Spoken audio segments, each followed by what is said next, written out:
Okay, I want you to close your eyes for a second. Picture Frankenstein. Mm-hmm. Go ahead, just conjure up the image. You're probably seeing, what, a big green guy, flat head, bolts in the neck. Oh, absolutely. Maybe walking with stiff arms, groaning a bit. Yeah. And a mob with pitchforks is chasing him, right? That's the one. That is the classic, Universal Studios image. It's iconic. We see it every single Halloween. Exactly. But here is the thing that absolutely blew my mind while prepping for this deep dive. What's that? That image is, well, basically a lie. It has almost nothing to do with the source material. Right. We've been reading through Mary Shelley's original 1818 novel, Frankenstein. And let me tell you, the gap between the pop culture monster and the actual book is massive. It's like comparing a cartoon to a philosophical tragedy. It really is. The book isn't just a spooky campfire story. Not at all. It is a deeply complex, surprisingly heartbreaking novel about parenting, ambition, and the consequences of playing God without accepting responsibility. That is our mission for this deep dive. We are going to strip away the Hollywood makeup, forget the bolts in the neck, and unpack the real story. We're talking about a narrative that is way more intellectual than people give it credit for. Well, yeah, the monster is actually articulate. He's eloquent. He quotes classic literature. He's probably the most well-read character in the book, ironically. Yeah. And that's just one of the surprises we're going to get into. Yeah. And we're also going to look at why this book, written by an 18-year-old girl, which is a fact that just never stops being impressive, He's a cripple. is still considered the ultimate warning for modern science. So let's get into it.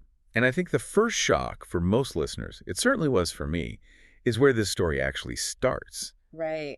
Because if you're expecting a dark, stormy castle in Germany right off the bat, you're in the wrong place. No, not at all. The book actually opens in one of the most desolate places on Earth, the Arctic Ocean.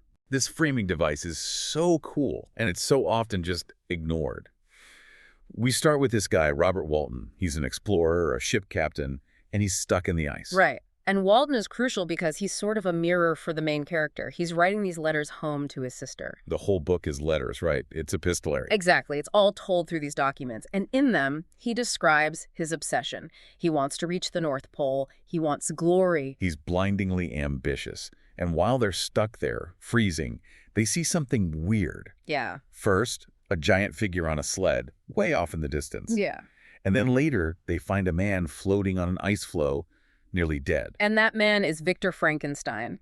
It's a brilliant setup because Victor sees Walton's ambition, that same fire in his eyes, and he basically says, stop.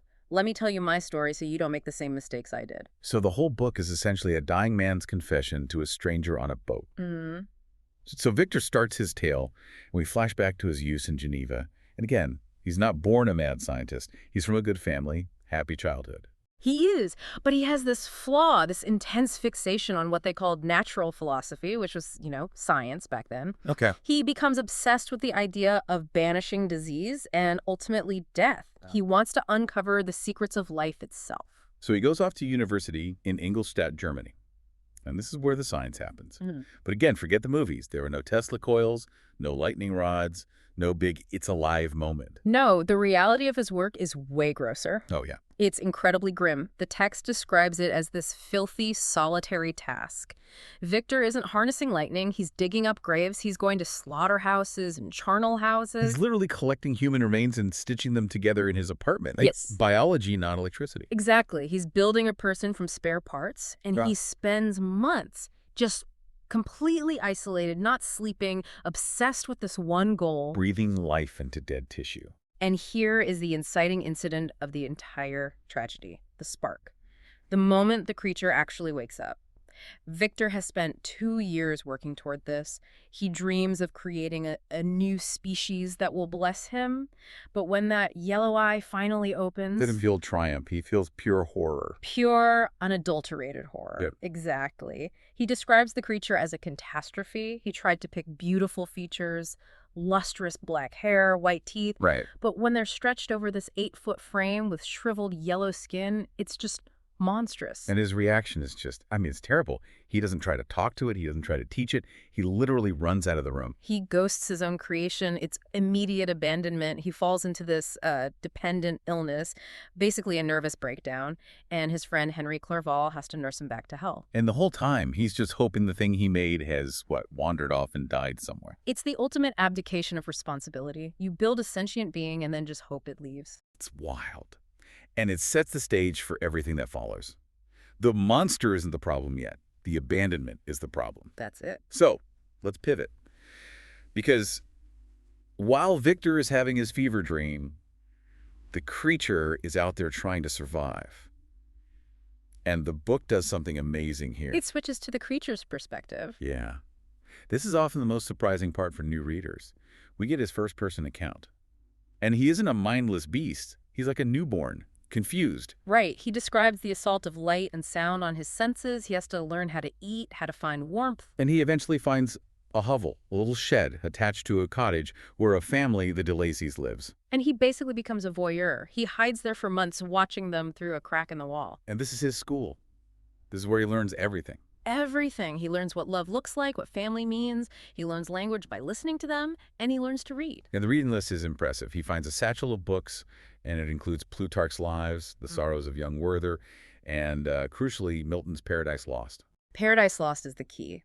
He reads this epic poem about God, Adam, and Satan, and he tries to figure out where he sits. He thinks he should be Adam, right? The first of his kind. At first, yeah. But then he realizes Adam was loved. Adam was cared for by his creator. Adam was given a companion, Eve. So he says, actually, I'm Satan. Many times I considered Satan as the fitter emblem of my condition, because like Satan, he is cast out, he is lonely, and he's envious of the happiness he sees. But he still has hope. He thinks that if he can just explain himself to the DeLacy's, this family he's grown to love from afar, they will accept him. And this leads to maybe the most heartbreaking scene in the whole book. Oh, it's brutal. He waits until the father, who is blind, is alone. He thinks the old man can't see my face, so he'll judge me by my words, by my heart. And it works. For a few minutes anyway, they have a genuine human connection. The old man listens to him, but then the children come home, they see this monster, and they panic. Felix, the son, he attacks him. Beats him away. And that rejection is the snapping point. That's the moment the monster is truly born. The source material is so clear on this. He was benevolent. He was good. He saves a girl from drowning at one point and gets shot for his trouble. But after the DeLacy's reject him, he gives up on humanity. He declares everlasting war against the species, and specifically against Victor. The man who made him this way. So he turns his sights on Geneva. Yep. He realizes his ugliness is a life sentence of loneliness unless his creator can fix it. And this leads to the confrontation on the glacier. Victor goes for a hike in the mountains, and the creature tracks him down. And the dialogue here is just incredible. The creature doesn't grunt, he negotiates, he debates. He says, I am thy creature. I ought to be thy Adam, but I am rather the fallen angel. It's a powerful argument.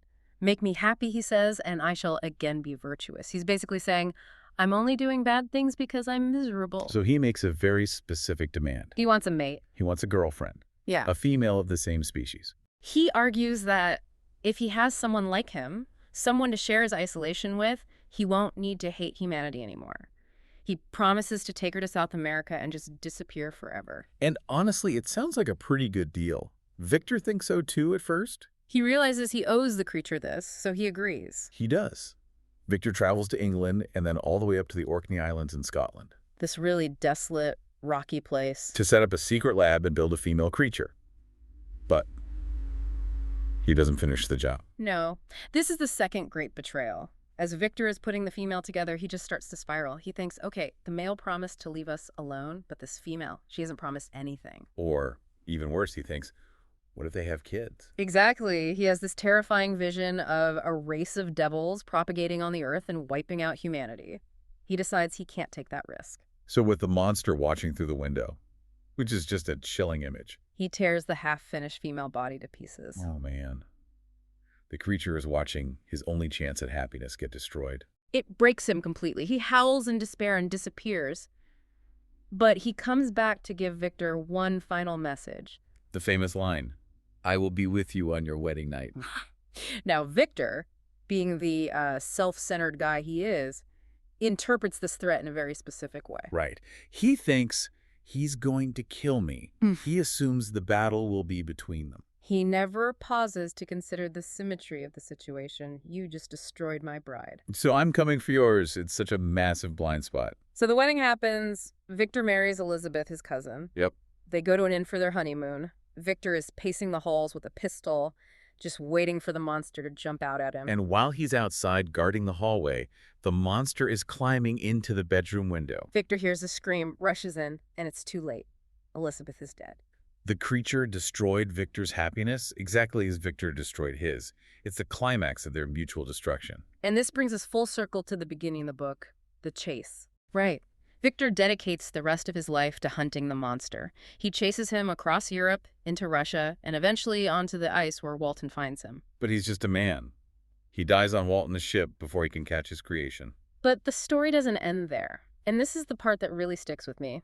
Walton walks into the room where Victor's body is lying, and who is there? The creature. It's an incredible scene. You'd expect him to be celebrating, right? The source of his misery is dead, but instead he's weeping. He's mourning the man who hated him. Because Victor was his only connection to existence. Even a connection of hate, it was. A relationship. With Victor dead, the creature is truly, completely alone. He tells Walton his crimes have made him miserable. He says, polluted by crimes and torn by the bitterest remorse, where can I find rest but in death? So he decides to end it.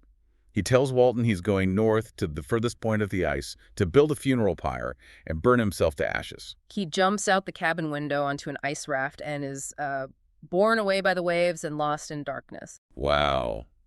That is heavy.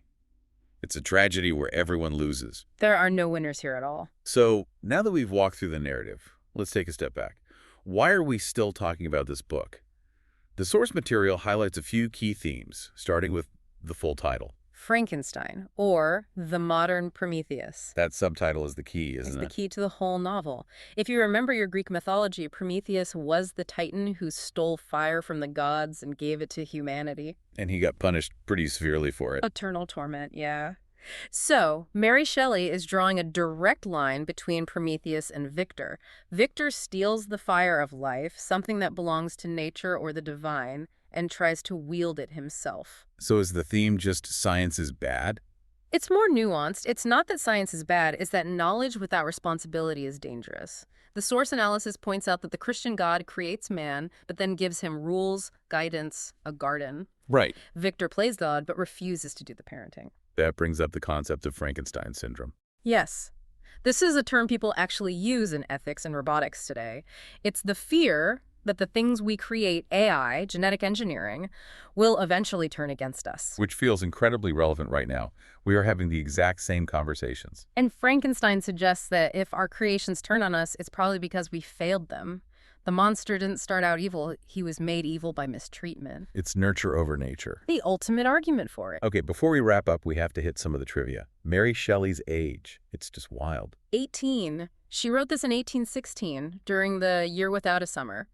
She was in Switzerland with Percy Shelley and Lord Byron, and it was raining constantly, so Byron suggested a ghost story contest. And she beat them all. She struggled for days to come up with an idea until she had a waking dream of a pale student of unhallowed arts kneeling beside the thing he had put together. She woke up terrified and thought, well, if it scared me, It'll scare others. And another quick fact check, the name. We always hear people say, actually, Frankenstein is the doctor, not the monster. yeah, which is technically true. In the book, the creature has no name. He's called the creature, the fiend, the demon. But I've heard an interesting take that calling the monster Frankenstein is actually kind of symbolically accurate. I agree with that. In a way, he is his father's son. He is the legacy of Frankenstein. And you can argue Victor is the true monster, so the name kind of fits both of them. Plus, the creature's greatest fear wasn't death. It was loneliness. The most human fear there is. So bringing it all home, what's the final provocative thought here? Why should we, living in the 21st century, care about this? I think the source material leaves us with a critique of what it calls evolutionary pride. It's asking us to check our arrogance. Just because we can do something doesn't mean we should. It's like an ethics textbook disguised as a horror novel. It really is. And finally, it challenges us to look at the monsters in our own society. The creature forces us to ask, Are monsters born, or do we create them by how we treat the other? That is a haunting thought. If society had just accepted him, if one person had just offered a hand instead of a scream, the whole tragedy might have been avoided. Exactly. He just wanted a friend. Well, that is a lot to chew on. Next time you see a green mask at a costume party, maybe remember the sad, eloquent philosopher underneath it all. Indeed. Thanks for joining us on this deep dive into Frankenstein. We'll see you on the next one. Goodbye, everyone.